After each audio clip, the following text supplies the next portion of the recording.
Bon alors d'après toi, c'est qui le meilleur Spider-Man au cinéma, Tobey Maguire ou Scott Liva? Comment ça tu connais pas Scott Liva?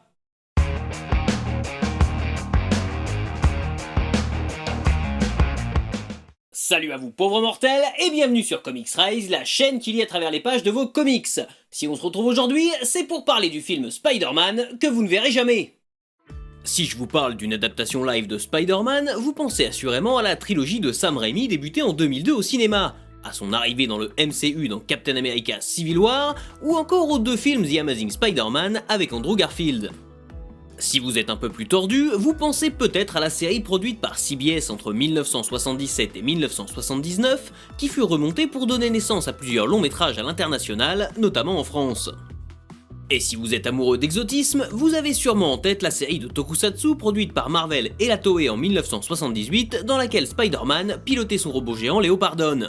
Mais vous ne pensez sûrement pas au film de la canon sorti pour Noël 1986, pour la simple et bonne raison qu'il n'existe pas. Pour commencer, on va quand même rappeler que contrairement à ce que certains vous diront, les adaptations de comic book au cinéma ne sont pas chose récente. Elles sont même pratiquement aussi vieilles que les bandes dessinées qui les inspirent. Le premier super-héros à être porté sur grand écran n'est autre que Captain Marvel, personnage phare de l'éditeur Fawcett, largement inspiré par le succès de Superman, et ça dès 1941, soit à peine plus d'un an après sa première apparition sur le papier. Diffusée sous la forme d'un serial de 12 épisodes d'une quinzaine de minutes chacun, cette première tentative sera suivie par de nombreuses autres adaptations, avec Batman en 1943, Captain America en 1944 ou encore Superman en 1948. Avec la démocratisation de la télévision, les super-héros s'exportent sur le petit écran via deux personnages emblématiques. Superman, interprété par George Reeves de 1952 à 1958, et Batman, joué par Adam West dans la célèbre série de 1966. En 1978, le Superman de Richard Donner, avec le mythique Christopher Reeve dans le rôle de l'homme d'acier, relance la machine au cinéma, tandis qu'à la même époque, le Hulk de Marvel cartonne à la télévision avec Bill Bixby et Lou Ferrigno. Parmi les incontournables encore cultes aujourd'hui, le Batman de Tim Burton, sorti en 1989, va profondément marquer les productions suivantes, de la série télé The Flash de 1990 aux adaptations des Tortues Ninja ou de The Crow, eux aussi sortis des pages des comic books. Bien entendu, on n'oubliera pas Supergirl en 1984, le Punisher de 1989 avec Dolph Lundgren, Spawn en 1997 ou encore le Nick Fury de 1998 avec David Hasselhoff dans le rôle principal, ainsi que de nombreuses autres productions plus ou moins qualitatives qui resteront parfois dans l'histoire du cinéma de super-héros pour de mauvaises raisons. À l'aube des années 2000, alors que certaines licences telles que Batman semblent s'essouffler et que la production de Superman Lives avec Nicolas Cage prend l'eau au point que le film ne verra jamais le jour, la sortie de Blade, personnage Marvel que personne n'attendait au cinéma, donne un second souffle au genre. Bref, à partir de là, vous connaissez sûrement l'histoire, donc on va plutôt aller faire un tour en 1985. Cette année-là, la société Canon Group acquiert les droits pour une adaptation du personnage de Spider-Man au cinéma. Derrière la Canon, on trouve Yoram Globus et Menahem Golan, deux producteurs spécialisés dans le cinéma de genre à petit budget.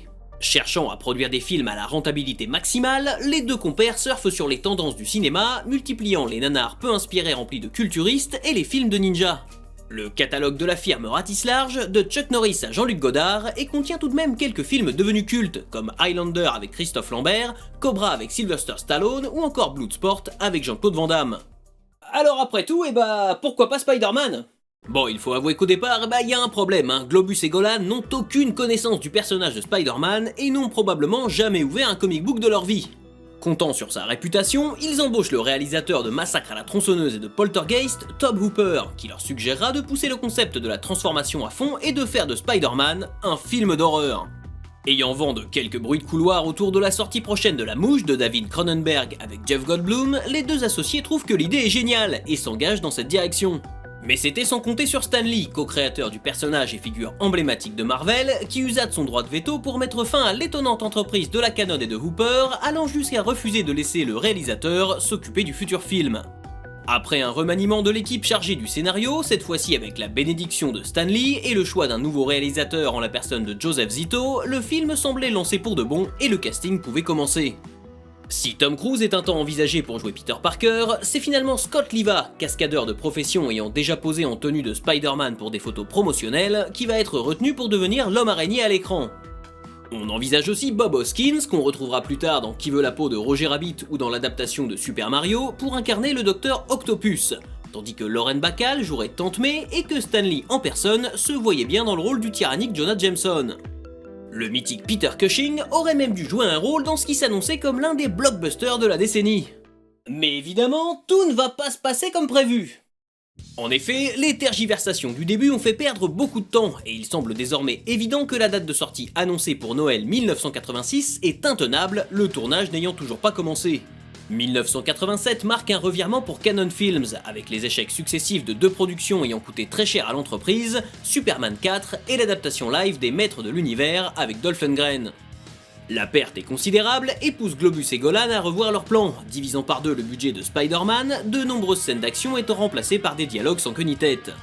Excédé, Joseph Zito quitte le navire et la réalisation est confiée au jeune Albert Pyun, qui se retrouve cette fois avec un budget 10 fois inférieur à celui prévu initialement. La superproduction se mue en série B à petit budget et le scénario est maintes fois retouché par plusieurs auteurs en désaccord les uns avec les autres. Si Pyun rêve de mettre en scène le lézard, son vilain préféré, d'autres versions du script évoquent une sorte de vampire proche de Morbius ou encore une version alternative du Scorpion. Des idées qui respirent le cheap à plein nez et qui s'avèrent totalement irréalisables suite à la coupe budgétaire très conséquente opérée par la Canon. Et d'ailleurs, tant qu'on y est, n'hésitez pas à me dire qui est votre Spider-Man préféré à l'écran, hein, Maguire, Garfield ou Holland, ça me fera plaisir de vous regarder vous entretuer. L'annulation de la suite des Maîtres de l'Univers et la production de Spider-Man au point mort permettront à Pyun de dégager un budget pour réaliser Cyborg avec Jean-Claude Van Damme en 1989. Un film adapté en comic book promotionnel dont je vous ai déjà parlé sur la chaîne, le lien est dans la description. Menahem Golan quitte ensuite la Canon pour fonder 21st Century Film et emporte avec lui de nombreux projets en cours, dont Spider-Man. Albert Pyun se penchera finalement sur l'adaptation de Captain America en 1990, avec un résultat si douteux que le film ne passera pas par les salles obscures, se contentant d'une sortie en direct ou vidéo.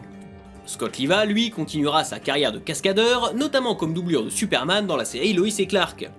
Il est à jamais immortalisé sur la couverture de The Amazing Spider-Man 262, sorti en 1985, qui utilisait une photo promotionnelle du film.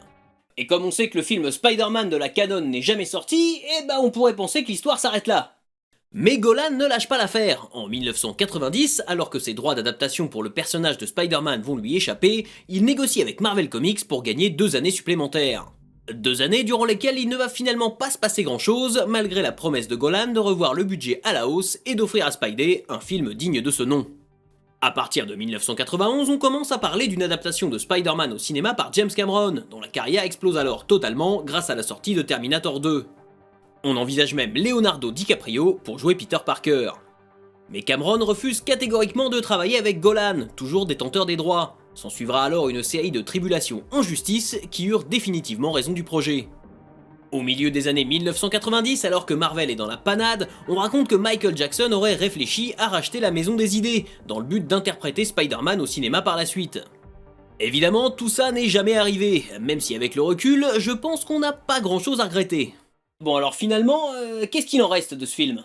Le simple fait qu'on en parle encore alors qu'il n'a jamais existé est déjà le reflet d'un projet hors du commun, totalement inenvisageable aujourd'hui. Confier les droits d'un personnage mainstream dont les aventures visaient en partie un jeune public à une compagnie spécialisée dans les séries B horrifiques et les films d'exploitation regorgeant de scènes gore ou à la limite de l'érotisme est en effet totalement incongru.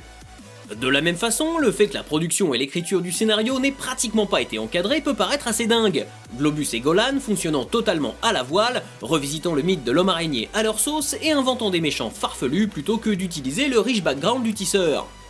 Alors fallait-il croire en ce film ? À mon humble avis, et même en comparaison des standards de l'époque, on peut s'estimer heureux que la Canon n'ait pas été au bout du projet.